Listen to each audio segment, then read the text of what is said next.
Si gustan ocupar sus lugares un momento, hermanos, qué gusto poder celebrar el nacimiento de Jesús juntos, y espero que puedan estar muy contentos, igual que nosotros, de poder celebrar este tiempo juntos como iglesia. Es un día de fiesta para nosotros, y otra vez, gracias a Dios, porque hoy podemos celebrar que nuestro Salvador vino un día a buscarnos. Él sigue vivo, y entonces hoy quiero invitarte a que consideremos un mensaje que hemos titulado El Regalo. Y entonces, ¿sabes? Se vuelve interesante pensar en el nacimiento de Jesús, y siempre estas fechas se vuelven importantes. En Mateo capítulo 2 encontramos esta historia del nacimiento de Jesús, y déjame, te cuento el contexto rápidamente de Mateo capítulo 2. En Mateo capítulo 2 encuentras el nacimiento de Jesús. Dice que Jesús nació en Belén durante el reinado de un rey que se llamaba Herodes. Y dice la Biblia que cuando Jesús nació, cuando el Hijo de Dios vino a este mundo, algunos sabios, que podríamos llamarle magos, viajaron una gran distancia para venir y ver a Jesús. Y es una historia muy extraordinaria, y la pregunta es, ¿cuántos magos, cuántos sabios eran? Por lo general consideramos que son tres. Si piensas en un nacimiento en esta imagen, por lo general está el pesebre, y tal vez lo puedas visualizar en tu mente. Está el pesebre, y luego están los tres reyes magos con María y José, algunos animales alrededor, y suponemos que son tres. La tradición dice que son tres porque hubo tres regalos en específico, que la Biblia nos cuenta que los magos, que estos sabios del oriente lo trajeron. Sin embargo, era algo interesante para mí mientras leía algo acerca de esto, que es muy probable que no solamente fueran tres, sino que fueran decenas de sabios que vinieron a visitar a Jesús. Y entonces no sabemos si solamente fueron tres o fueron más, pero lo que sí sabemos es que estos hombres, estos sabios, eran hombres que tenían un alto nivel educativo. Probablemente eran muy ricos, y tenían un gran interés por conocer a Jesús. Y entonces en el versículo 10 de Mateo capítulo 2 dice que Jesús estaba en una casa, y que María estaba ahí, y que llegaron estos hombres y se postraron y le regalaron tres cosas en específico. Le dieron regalos de oro, de incienso y de mirra. Y entonces, no sé si alguna vez lo has pensado, pero se vuelve interesante considerar estos tres regalos, ¿no es cierto? Uno, en este tiempo piensas en un baby shower, y ¿qué piensas en regalos? ¿No? Cosas para el bebé. Piensas en pañales, en chupones, piensas en mamelucos, en cosas como esas. Pero estos hombres llevaron estos regalos que eran muy valiosos en sí. Eran increíblemente prácticos para la familia, eran algo importante para la familia, pero también, ¿sabes? Tienen un sentido profundo, espiritual. Y hoy quiero hablarte precisamente de eso, porque cada uno de estos regalos, de alguna forma, representaban lo que Jesús es, y de alguna manera estaban profetizando lo que sería la vida de Jesús. Y entonces, en estos tres regalos, la mayoría de los comentaristas se ponen de acuerdo en esto, que el oro representaba esa realeza de Jesús. El oro es valioso por sí mismo, y es un regalo de reyes, ¿no es cierto? Entonces, el que le hayan llevado oro exaltaba esta cualidad, esta realidad de quién era Jesús, y Él es un rey.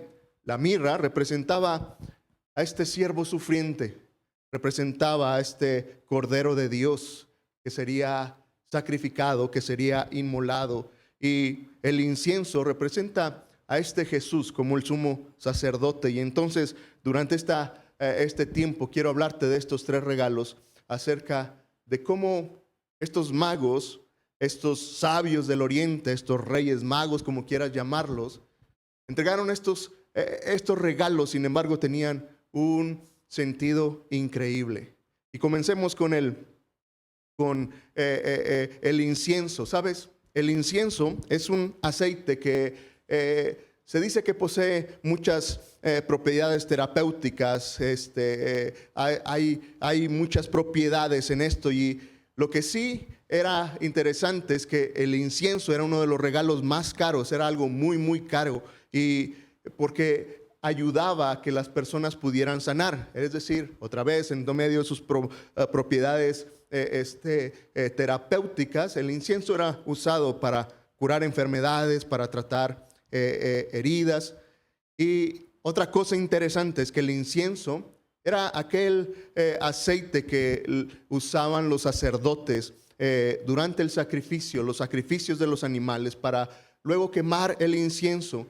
Y ese humo que subía era la representación, simbolizaba la oración del pueblo, era ese clamor del pueblo por la misericordia de Dios. Y entonces el incienso representa ese sacerdocio de Jesús. Sabes, Jesús es nuestro sumo sacerdote, y se vuelve interesante entonces pensar que estos reyes, estos sabios del oriente, reconocían a Jesús en medio de eso como este sacerdote, y tenemos que volver a la figura de un sacerdote. Sabes, el sacerdote representaba al pueblo delante de Dios. Ese era el trabajo. Y había dos labores específicas que un sacerdote hacía. Hacía los sacrificios para poder buscar el perdón de Dios sobre los pecados, pero también hacían estas oraciones. Clamaban a Dios, intercedían a Dios por el pueblo. Y entonces, ¿sabes? En medio de estas dos tareas de un sacerdote, identificando a Jesús como un sumo sacerdote, se vuelve especial. Este Jesús que nació, no solamente es bonito por pensar en el nacimiento de Jesús, sino que tenía un gran propósito, tenía algo importante, algo trascendente. Y entonces, ¿sabes? Esto se volvía necesario porque en el momento que Adán y Eva pecaron allá en el Edén, hubo esta lucha en la vida de las personas, esta lucha en la vida de la humanidad. La santidad de Dios contra el pecado, la pecaminosidad que hay en nuestros corazones. Y entonces, ¿sabes? Necesitábamos de un sacerdote. Necesitábamos, la humanidad necesitaba de alguien que intercediera por ellos. Mira, esto tú y yo no lo podríamos entender si no entendemos el punto de lo trascendente de la santidad de Dios. No puedes entender el pecado si no entiendes la santidad de Dios. Porque si menosprecias un poco, aunque sea la santidad de Dios, siempre veremos el pecado como algo común, como algo, pues no es tan importante, pero todo esto tiene que ver con esa enorme santidad de Dios. Y entonces, ¿sabes? El ser santo, según la palabra de Dios, según la Biblia, santo es una palabra que identifica algo que está separado, algo que es único, algo que está en otro nivel, es algo completamente puro, que no hay mancha, que es perfecto, que no hay ninguna cosa que contamine. Y entonces, ¿sabes? Este es el Dios que tú y yo conocemos. Ese niño que nació en Belén era santo. Y el problema con nuestra vida es de que, ¿sabes? Si Dios es santo, el desafío, el problema que tú y yo tenemos es que tú y yo no lo somos. Y entonces, ¿sabes? El pecado siempre va a romper con nuestra relación con Dios. Y es por eso que Dios odia el pecado. ¿Alguna vez te habías puesto a pensar en esto? ¿Sabes? Me emociona saber esto. Siempre pensé que Dios se molestaba por el pecado en sí. Es que a Dios no le gustan las mentiras. Y entonces, por eso Dios odia las mentiras, porque engañas a las personas. Pero ¿sabes? Mientras pensaba en esto, me emocionaba saber que, ¿sabes? Dios no odia el pecado simplemente porque el pecado sea malo. Dios odia el pecado porque el pecado nos separa de Él. Y lo que Dios detesta, lo que Dios no quiere en nuestra vida es que tú y yo estemos separados de Él. Y por eso Él entonces vino a este mundo. Él vino a buscarnos. Y entonces, ¿sabes? es increíble para mí pensar en este sacerdote. Jesucristo es nuestro sumo sacerdote. Y Hebreos 10 hace una imagen extraordinaria de este sumo sacerdote. ¿Sabes? Los sacerdotes una vez al año entraban a este lugar, que era el lugar santísimo en el tabernáculo, ofrecían un sacrificio. Dice Hebreos que los sacerdotes ministraban día tras día y una y otra vez ofrecían sacrificios. Pero dice que nunca esos sacrificios diarios de estos hombres que servían a Dios en el tabernáculo como sacerdote, ninguno pudo quitar los pecados de la humanidad. Pero si sigues leyendo, dice, pero Cristo, después de ofrecer una sola vez un solo sacrificio por los pecados, para siempre, se sentó a la derecha del Padre. Entonces, ¿sabes? El versículo 12 de Hebreos es extraordinario. Él es nuestro sumo sacerdote que intercedió, que se puso en ese lugar entre tú y yo. Y entonces dice que, ya que en el versículo 14 de Hebreos 4, dice, por lo tanto, ya que en Jesús, el Hijo de Dios, tenemos un gran sumo sacerdote que traspasó los cielos, retengamos nuestra profesión de fe. Pero el versículo 15 es extraordinario. Dice, porque no tenemos un sumo sacerdote que no pueda compadecerse de nuestras debilidades, sino uno que fue tentado en todo de la misma manera que nosotros, aunque sin pecado. ¿Sabes? La Navidad es el reflejo de esto. Un sumo sacerdote que se identifica contigo y conmigo. Hebreos lo plasmó así: el que Jesús viniera a este mundo a nacer no era otra cosa que el corazón de un Dios completamente santo, identificándose contigo y conmigo. Dice, porque no tenemos un sumo sacerdote que no se pueda compadecer de nuestras debilidades. Quiero decirte que, ¿sabes? La Navidad trajo un Salvador.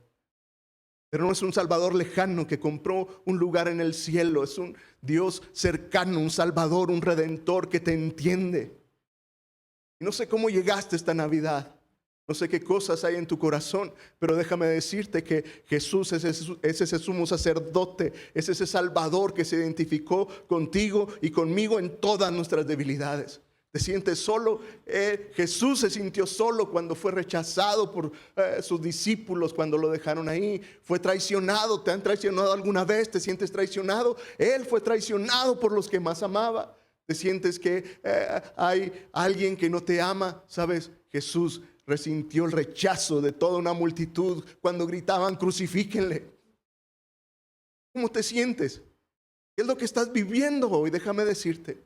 Y ojalá pudieras entender y tú y yo pudiéramos comprender que, ¿sabes? Tenemos este Dios que conoce, que sabe, que se identifica con nosotros, porque Él mismo lo vivió. Ese Jesús que nació no fue un Dios lejano, fue un Dios muy, muy cercano. Y, ¿sabes?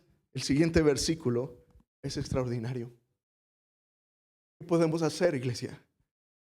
Dice, por tanto, acerquémonos confiadamente al trono de la gracia para alcanzar misericordia y hallar gracia cuando necesitemos ayuda. De Jesús que nació en el pesebre es nuestro sumo sacerdote. Él ocupó nuestro lugar. ¿Sabes?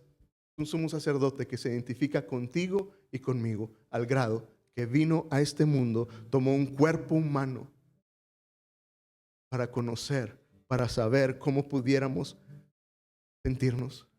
Y la invitación es, acércate, ven confiadamente, ven tranquilo a Él. El resultado siempre será misericordia, gracia y ayuda en tu necesidad.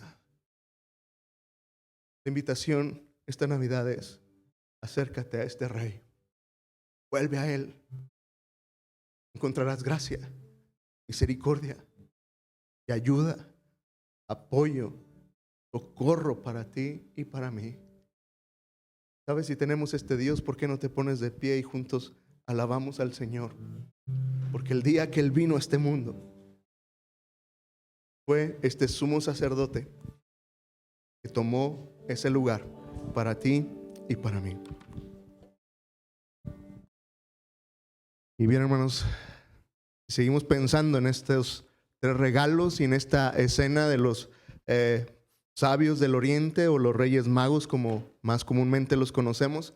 Tal vez puedas otra vez visualizar esa imagen, por decirlo de alguna manera comercial, de este Jesús en el pesebre y luego los tres reyes magos ahí a un lado de Jesús. Sin embargo, ¿sabes? La imagen no es exactamente así. En el versículo 10 y 11 de Mateo capítulo 2 dice que cuando vieron la estrella, estos sabios del oriente se llenaron de alegría y entraron a la casa y vieron al niño con su madre María y se postraron y adoraron a Jesús y abrieron el cofre de tesoros y le dieron regalos, oro, incienso y mirra.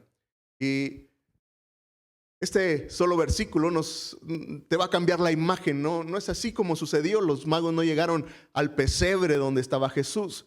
Ellos llegaron tiempo después. Algunos consideran que Jesús ya tenía 1 año y medio, más o menos unos 18 meses habían transcurrido. Ya no era ese bebé en pañales, sino que Jesús ya estaba en una casa, no estaba en el pesebre. Y estos sabios del oriente llegaron en ese momento. Y otra vez, la imagen puede cambiar todo nuestro concepto, ¿no? de la historia, porque pensamos que nos han vendido esa historia que mientras Jesús estaba en el pesebre recién nacido, llegaron los pastores, pero también llegaron los reyes magos. Sin embargo, pasaron en ocasiones distintas y entonces trajeron estos regalos extraordinarios. El incienso representaba a este Jesús como el sumo sacerdote. El oro representaba su realeza. Y hoy, en este momento, déjame hablarte acerca de la mirra, que significaba o representaba a este Jesús como este Cordero de Dios, este siervo sufriente. Y yo sé que no estamos familiarizados con cosas como esta. Uno decía, ¿qué es mirra? No tenemos ni la menor idea de lo que es. Yo tuve que investigarlo y se dice que la mirra es como un chicle, como una goma de mascar. Y en la Biblia hay al menos 17 referencias a la mirra, y me parece que la más trascendente que encontré es cuando Jesús está en la cruz y le ofrecen vino mezclado con mirra para que pudiera mitigar el dolor. Y entonces la mirra era conocida como este ingrediente que podía quitarte el dolor, un tipo aspirina, un tipo Tylenol, algo así. Lo usaban para eso, para quitar el dolor, pero la forma en que más usaban la mirra era que era este ingrediente que se usaba para embalsamar a las personas que habían muerto. Y sabes, por eso la mirra, en otras palabras, representaba a este Jesús que en un futuro iba a entregar su vida por ti y por mí. Sabes, ese Jesús que nació en ese pesebre, ese Jesús que vino y se encarnó, tenía un propósito, tenía una meta, tenía una misión, tenía un objetivo, y era reconectarnos con Dios. Y eso no iba a ser posible sino a través de su muerte. Y me parece que no hay una descripción que me parezca más adecuada en la Biblia de esto que Isaías 53. Y se vuelve interesante porque mira, Isaías profetizó unos 700 años antes del nacimiento de Cristo. 700 años antes, el profeta Isaías estaba profetizando a este Jesús, a este siervo de Dios que vendría a entregar su vida por nosotros. Y entonces, sabes, ahí en Isaías capítulo 53, en el versículo 6, y todo el capítulo 53 podrás encontrar esta descripción de este siervo sufriente. Y otra vez, no sé si puedas imaginarlo, 700 años antes el profeta Isaías estaba escribiendo esto, lo que iba a suceder con ese Jesús que nació en Belén, con ese Jesús que celebramos su nacimiento hoy. Dice Isaías 53, comenzando en el versículo 6, dice: todos perderemos el rumbo como ovejas y cada uno tomará su propio camino. Y sabes, Isaías comenzó a relatar el problema que tú y yo tenemos, la necesidad de por qué este Dios santo, perfecto, tendría que dejar su trono, tendría que dejar su grandeza, tendría que dejar todo lo que Él es para venir y nacer, identificarse con nosotros por una razón. Dice, porque todos nos desviaríamos, porque todos tomaríamos nuestro propio camino. Y entonces la imagen de Isaías es este animal y dice, son como ovejas. Y podemos romantizarlo y uno dice, ay, qué bonito, ¿no? Una oveja. Raquel significa oveja y yo pienso en Raquel y una oveja y muy bonita, pero sabes, Isaías no era ningún halago que dijera ustedes son como ovejas. No es ningún halago, y otra vez es un animal muy bello, pero ahí todo mundo puede saber que las ovejas no es el mejor animal. Un halago hubiera sido ustedes son como leones, ustedes son como águilas, no sé, estas otras figuras que se usan en la Biblia, pero dijo ustedes son como ovejas. Lo interesante es que puedes entrenar a un perro, puedes entrenar hasta un elefante, puedes entrenar a un chango, puedes entrenar prácticamente a cualquier animal, puedes entrenar a un ratón, a un hámster, lo puedes enseñar a hacer cosas. Nunca has ido a un circo a ver una oveja entrenada, ¿no es cierto? Nunca, porque no se puede. Y sabes, otra vez, no es ningún halago. Y cuando Isaías dice, ustedes son como ovejas descarriadas, está diciendo de la enorme necesidad que las personas, que la humanidad tenemos de ser conducidas, de ser cuidadas. Las ovejas son conocidas porque son débiles, porque son muy tontas, no miden el peligro y agarran rumbo por donde mejor les parece. ¿Sabes? Ese es nuestro problema. Necesitamos la ayuda de Dios porque hemos dejado el camino de Dios. Tú y yo no tenemos ninguna capacidad para encontrarnos con este Dios.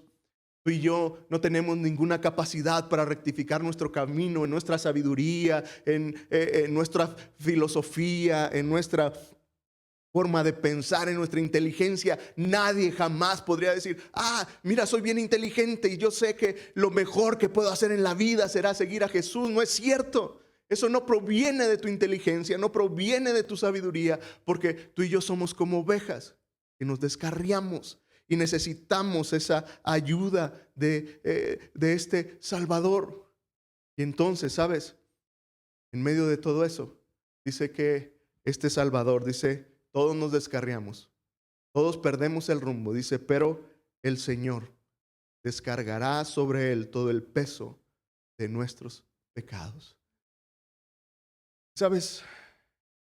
Otra vez, 700 años antes, el profeta estaba describiendo todo lo que Jesús iba a sufrir por ti y por mí. Y otra vez era algo extraordinario, ¿no? Cuando nace un niño,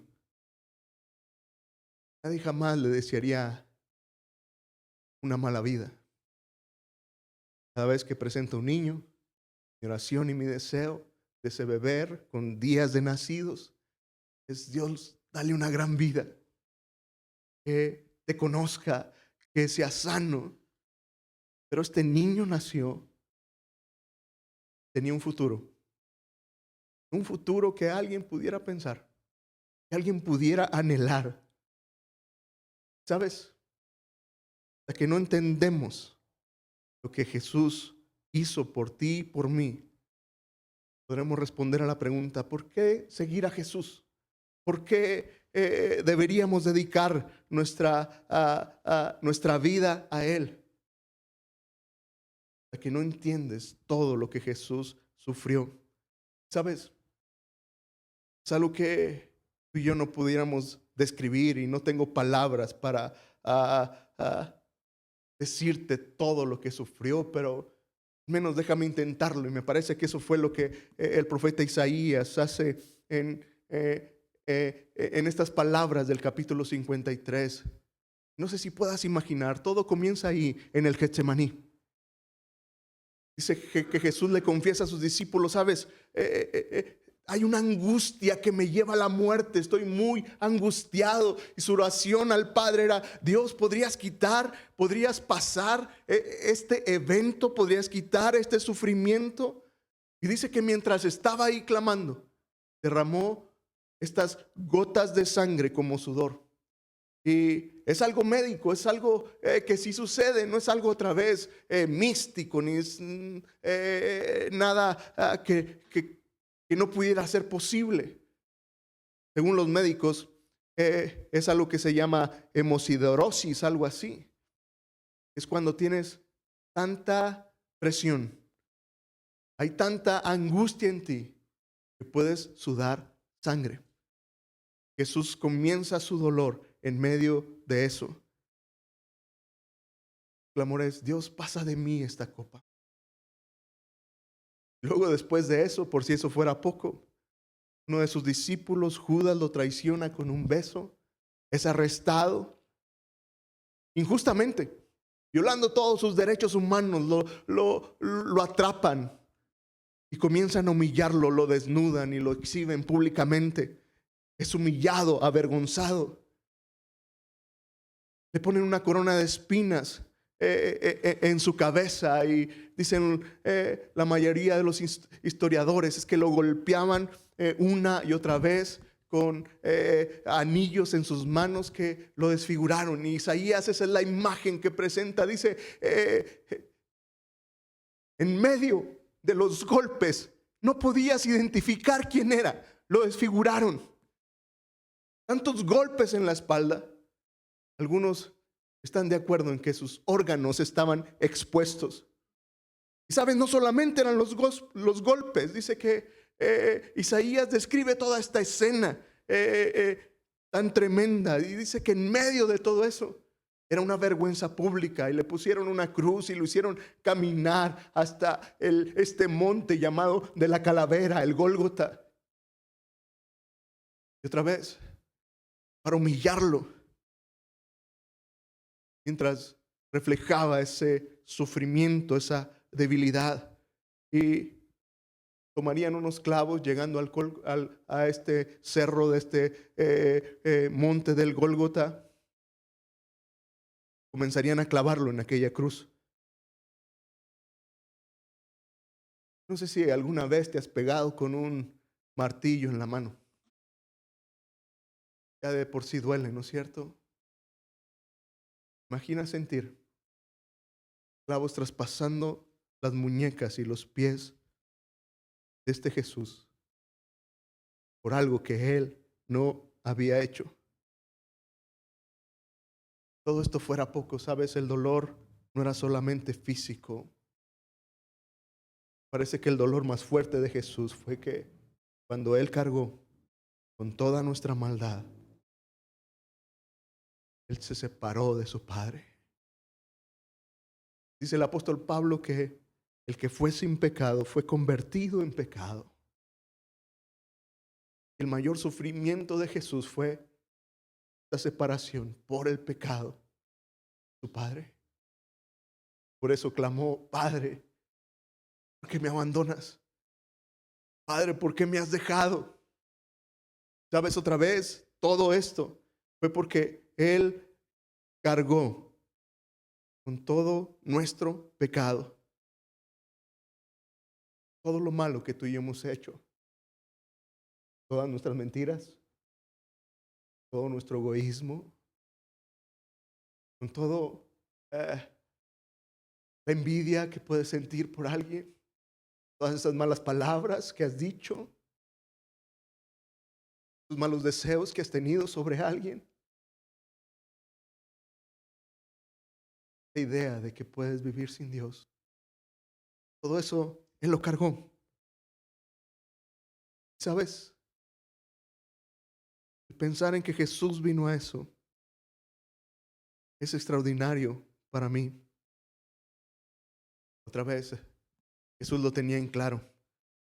En Lucas capítulo 9, en el versículo 22 y 23, Jesús declaró de sí mismo, dijo, y es necesario que el Hijo del Hombre padezca mucho y que sea rechazado por los ancianos y por los principales sacerdotes y por los maestros de la ley.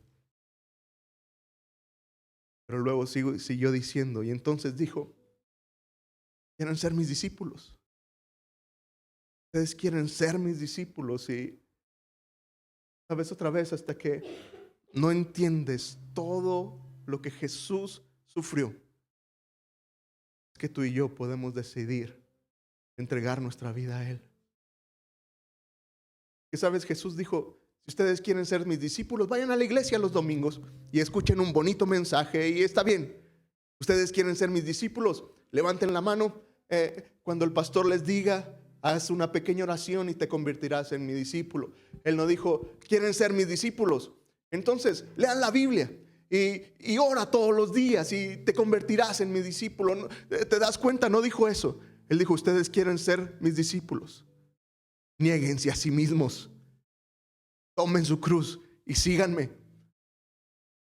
¿Sabes? Seguir a Jesús después de todo su sufrimiento no es algo que complemente nada más tu vida, que te haga un poquito mejor.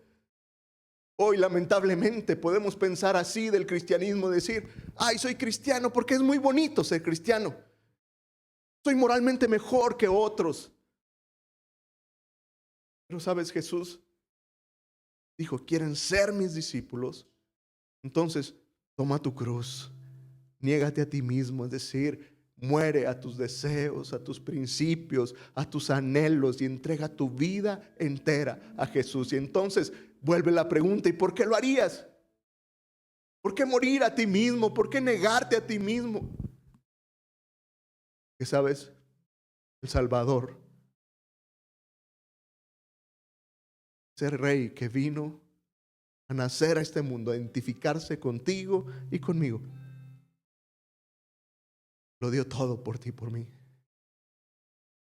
Piénsalo. ¿Habrá alguien que ha hecho más por ti? Yo podría pensar en mis padres y decir, es que mis papás me dieron mucho. Y sí, lo hicieron. Pero no entregaron su vida por mí. ¿Sabes? La gran diferencia entre el cristianismo y cualquier otra religión es que su Salvador dio la vida por sus seguidores. Por lo general es al revés. Se pone como Salvador, demanda de los seguidores que hagan algo. Pero este Jesús que vino y nació, que celebramos hoy, vino a darlo todo por ti y por mí. Hoy quiero invitarte entonces a que consideres esto, ¿sabes? Pensar en la Navidad, en este Jesús que vino a nacer, ¿sabes? No solamente nos dio la ocasión para el 24 cenar juntos y darnos regalos, sino este mundo tomar el lugar que tú y yo merecíamos, a sufrir el dolor de la cruz que tú y yo merecíamos. Peor aún, sufrir una separación eterna con Dios. Y Él lo vivió para volvernos a conectar con Él. Y entonces, nuevamente, ¿por qué no nos ponemos en pie y alabamos al Señor? Y mientras cantas, piensa en eso. De Jesús vino a tomar un lugar que tú y yo merecíamos tener.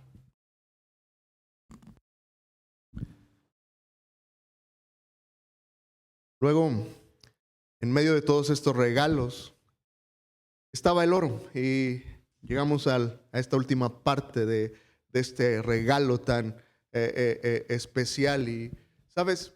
Es interesante pensar en que tenemos un Dios que muestra su amor de una manera muy inusual a lo que el mundo pudiera pensar. Y entonces, en medio de estos tres regalos, representaban lo que Jesús haría, lo que Jesús sería. Y el oro, otra vez, representaba esta realeza, esta posición de rey que este niño tenía. Y entonces, ¿sabes?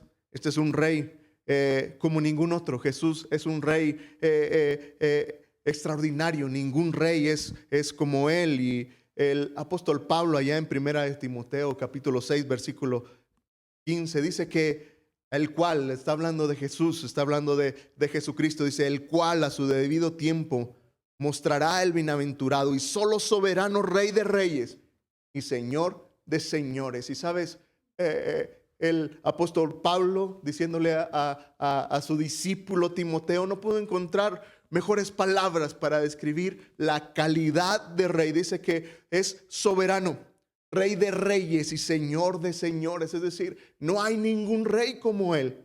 Y entonces, ¿sabes? Este Jesús que nació, estos sabios del oriente podían reconocer quién era él. Él era un rey que tenía toda esta autoridad sobre todas las cosas.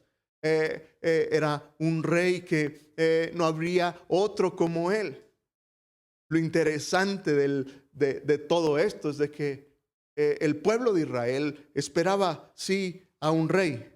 Y esperaba un Mesías, esperaba un Salvador, esperaba a un rey, pero ellos tenían este concepto de un rey que naciera en un palacio rodeado de riquezas, rodeado de lujos y de comodidad, ¿no es cierto? Ellos estaban pensando en este concepto de ese rey y nadie esperaba que Jesús fuera este tipo de rey. Nadie esperaba que el rey naciera en la pobreza y entonces ahí comenzaban las sorpresas. Cuando Jesús vino a este mundo, nadie esperaba que él naciera en Nazaret y que naciera en un establo, que naciera en una cueva, y nadie podía imaginarse que este rey naciera así. Nadie podría imaginar de este rey Jesús que elegiría a sus seguidores como estos pescadores incultos, estas personas que nadie daba ni 3 cacahuates por ellos. Nadie esperaría que este rey tomara como seguidores de él a estos recaudadores de impuestos que eran tan odiados. Nadie se imaginó jamás que este rey podría perdonar a una mujer encontrada en el pleno acto de adulterio y mostrarle gracia y misericordia. Nadie se imaginó jamás que este rey de los judíos entrara a Jerusalén montado en un burro. Nadie esperaba que este rey fuera juzgado por crímenes que no cometió. Nadie se esperaba que este rey fuera colgado en una cruz, humillado de una manera increíble. Jesús era este Dios encarnado, era el creador encarnado, ¿no es cierto? Y me volaba la mente pensar en que Él era el creador ahí encarnado. Y lo que Él creó, la creación, se estaba burlando de Él. Lo que Él hizo. Él es el creador y la creación se burlaba de Él mientras le gritaban cuando estaba en esa cruz. Si realmente eres el Dios, sálvate a ti mismo, bájate de esa cruz. Nadie se imaginó que este rey pudiera terminar en esa cruz, pero jamás tampoco nadie imaginó que 3 días después ese rey vencería la muerte y el pecado. Nadie esperaba que pudiera vencer a la tumba. Y entonces, ¿sabes? Esta es la clase de rey que es Jesús. Y lo interesante es pensar en que, ¿sabes?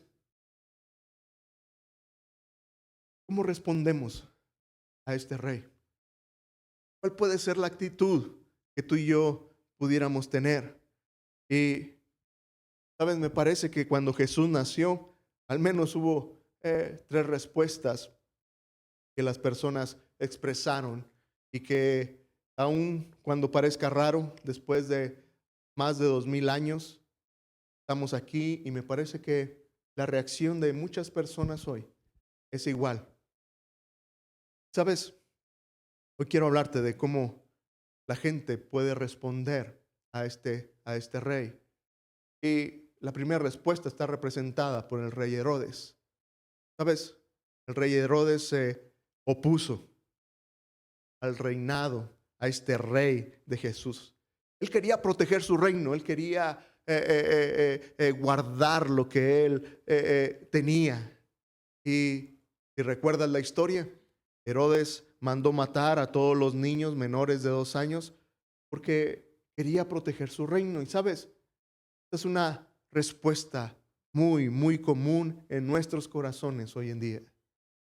Oponernos al reinado de Jesús. Y sabes, esa es la lucha de las personas hoy, es nuestra lucha, la idea de que queremos proteger nuestro reino. Decir, quiero vivir a mi manera. Yo no necesito una Biblia que me diga qué hacer. No necesito de un Salvador que gobierne mi vida. Yo no necesito obedecer a alguien más. Voy a hacer mi vida como yo quiera. Voy a vivir a mi manera y entonces nos convertimos en nuestro rey. Y sabes, la respuesta a este rey que nació muchas veces en nuestro corazón puede ser la respuesta del rey Herodes. Proteger nuestro reino, vivir a nuestra manera, hacer lo que nosotros queremos. Pero sabes, había un segundo grupo de personas y tenía que ver con los sacerdotes de la época, los sacerdotes judíos, estos hombres religiosos. Y sabes, ellos no solamente se oponían a Jesús, sino que simplemente descartaron el reinado de Jesús. Y es interesante porque, sabes, si alguien conocía las profecías, eran los sacerdotes. Un profeta, el profeta Miqueas, había profetizado que en Belén nacería un rey. Ellos lo leían cotidianamente y entonces no pudieron verlo, simplemente lo descartaron de su vida, simplemente dijeron, no creemos que eso sea real. Sí, vendrá un rey, pero no es Jesús. Él no es lo que estamos esperando y lo quitaron de su vida. Y sabes, esto es una de las respuestas en el corazón de muchas personas, decir, no es Jesús lo que necesito. Necesito un mejor trabajo para estar bien. No necesito a Dios en mi vida. Necesito salud. No necesito un salvador espiritual. Necesito a alguien que me dé algo. La gente descarta a Jesús porque aparentemente no es lo que ellos estaban esperando. Y eso fue lo que sucedió con los sacerdotes. No era lo que esperaban y lo descartaron de su vida. Simplemente lo sacaron. Dijeron, no es lo que yo esperaba. No es lo que yo necesito. No es lo que creemos que tendría que hacer. Simplemente descartaron a Jesús como rey de sus vidas. Y otra vez, muchas veces tú y yo podremos tener esta respuesta de decir, ¿sabes? Jesús no es lo que necesito. Simplemente lo descartas. Simplemente lo haces a un lado y sigues viviendo tu vida y sigues buscando cómo llenar ese vacío en tu corazón. Simplemente lo sacas de ahí. Pero, ¿sabes? Una tercera respuesta fue precisamente la de estos magos, de estos sabios del oriente. Estos reyes magos se inclinaron y adoraron a Jesús como rey. ¿Sabes? La gran pregunta para ti, para mí es celebrar la Navidad y celebrar el nacimiento de Jesús. Es extraordinario y es algo que se vuelve emocionante celebrar.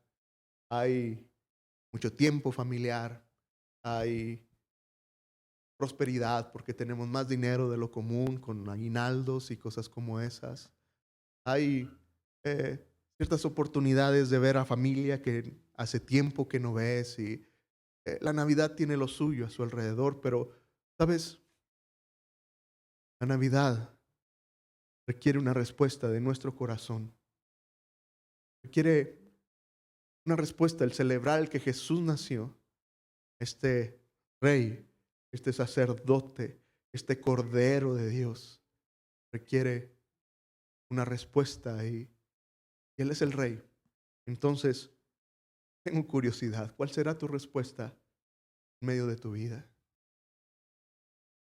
¿Seguiremos oponiendo como Herodes al reinado de Jesús?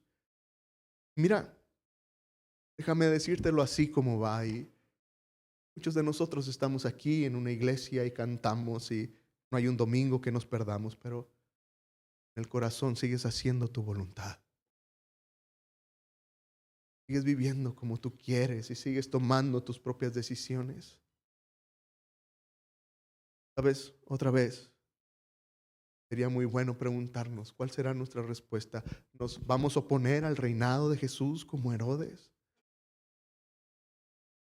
Simplemente lo descartas de tu vida y dices, sí, Jesús está bien, pero ahorita no tengo el tiempo para dedicar mi vida a Jesús. Voy a dedicarme a mi trabajo y voy a estudiar más y tendré otro título y tendré más dinero en el banco porque eso es lo importante en la vida. ¿Sabes? Cuando tú y yo tomamos esa actitud, la realidad es que estás descartando a Jesús de tu vida. Estás diciendo, no es ahorita lo que necesito. Ahorita lo que necesito es invertir 8 horas diarias en un trabajo que ni me gusta, pero me da el dinero que necesito. Estoy trabajando en mi familia, estoy invirtiendo en esta enorme casa que estoy construyendo, alcanzando la mensualidad de ese carro que me encanta, y entonces vives para otras cosas, pero no para Jesús. Y sabes, esa es la manera de descartar a Jesús de tu vida, decir, no lo necesito. Necesito el prestigio de la gente que me vea bien vestido. Necesito ese sentimiento de éxito cuando tenga ese trabajo que anhelo, con esa maestría, con ese conocimiento extra que tenga. Eso es descartar a Jesús de tu vida y no tienes tiempo para servir a este Jesús, a este Rey de la vida. Porque sabes, si Él es el Rey, tú y yo somos los siervos. No puede haber dos reyes en un mismo lugar, ¿estás de acuerdo? Uno matará al otro, pero jamás encontrarás a dos reyes juntos. No se puede, uno tiene que ser sacrificado. ¿Sabes? Yo creo que, querida iglesia, no valdría la pena celebrar el nacimiento de Jesús si no reflexionamos en esto. ¿Cuál es nuestra respuesta a este Jesús que vino y sufrió por ti y por mí, que es nuestro sacerdote? Él es el Rey. ¿Sabes? Él es el Rey. La mejor actitud que podríamos tomar sería la de estos sabios del Oriente. Tomaron la posición más humilde. Dice que se hincaron, se arrodillaron delante de Él y lo reconocieron como Rey. Luego abrieron sus tesoros y los entregaron. ¿Sabes? La mayoría de los comentaristas piensan que no solamente fueron esos 3 regalos, fueron mucho más cosas, porque dice que abrieron los cofres de sus tesoros. Y la imagen es extraordinaria. Que sabes, puedo entregar lo que no valoro en mi vida. Tal vez si para ti el dinero no está tan importante, eres uno bueno para ofrendar porque el dinero no te importa. Y hay personas así que dicen, no puedo traer ni 5 pesos porque te los vas a gastar en cualquier cosa. Y a veces uno dice, no, sí yo doy ofrenda, pero es porque no te importa. Porque así como compras una chuchería, lo puedes dejar en la iglesia. Pero cuando atesoras tu dinero, no lo gastas en tonterías, entonces se vuelve complicado, ¿no es cierto? Por eso la imagen es extraordinaria. Los magos reconocieron como Rey, abrieron el cofre de sus tesoros, lo que más atesoraban, y lo entregaron. ¿Qué es lo que más atesoras en tu vida? ¿Qué es lo que te detiene? Decirle, Dios, aquí está mi vida. Tal vez es tu deseo de éxito. Tal vez es tu deseo de reconocimiento. Hoy sería una buena oportunidad de decir, Dios, si eres el Rey, aquí está mi tesoro. Lo que más anhelo en la vida, te lo entrego. Puede ser tu familia, puede ser tu dinero, puede ser tu propia vida. Decir, Dios, tengo planes, tengo una idea muy clara de lo que quisiera hacer en mi vida, pero aquí está. Cámbiala si tú quieres. es lo que más atesoras. Y otra vez, si Él es el Rey, Él lo merece, ¿no es cierto? ¿Sabes lo que recibes a cambio? ¿Sabes lo que recibes a cambio de entregar tus tesoros al Rey? Recibes una vida llena de paz, una vida llena. De hecho, recibes una vida porque lo que tenemos hoy no es una vida. Si no tienes a Cristo, no tienes vida. Pero cuando lo reconoces a Él como Rey, el resultado siempre será paz enorme en tu vida. Vivirás una vida llena de emoción y de propósito. ¿Sabes? Terminaremos con este canto de Noche de Paz por esta bonita tradición, ¿no es cierto? Y es un canto mundialmente conocido. De hecho, te sorprenderías pensar que en todo el mundo es un canto conocido. En todo el mundo lo cantan. Noche de Paz.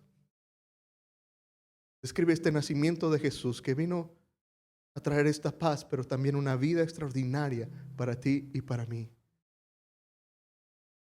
Quiero invitarte a que nos pongamos en pie y que cantemos esto. Que hoy pueda ser un buen momento para decir: Dios, gracias. Y otra vez, no sé cómo esté tu vida hoy. Tal vez sea una Navidad que lo menos que encuentres sea paz. Tal vez es una Navidad en la que no hay paz porque hay alguien que falta en tu familia y que algunos de ustedes celebrarán la primera Navidad sin un ser amado. Tal vez sea esta Navidad en la que lo menos que tengo es paz porque hay una preocupación por una enfermedad. ¿Sabes? Son cosas que pasan y es doloroso pasar Navidades así. Pero la promesa de Dios es que Él es el dador de una paz que sobrepasa todo entendimiento. La promesa es que cuando venimos a Él, Él inunda el corazón de verdadera paz. No te prometo que la situación cambiará. No puedo decirte que la enfermedad se irá. No puedo decirte que el que extrañes a alguien va a pasar. Pero sí te puedo decir que este Rey que nació es el príncipe de paz. Él es Emmanuel, el Dios con nosotros, el Dios que abraza, que consuela, que acompaña siempre. Entonces, alabemos a este Rey, digamos: de Dios, queremos tu paz. ¿Que no inclinas tu rostro y cierras tus ojos?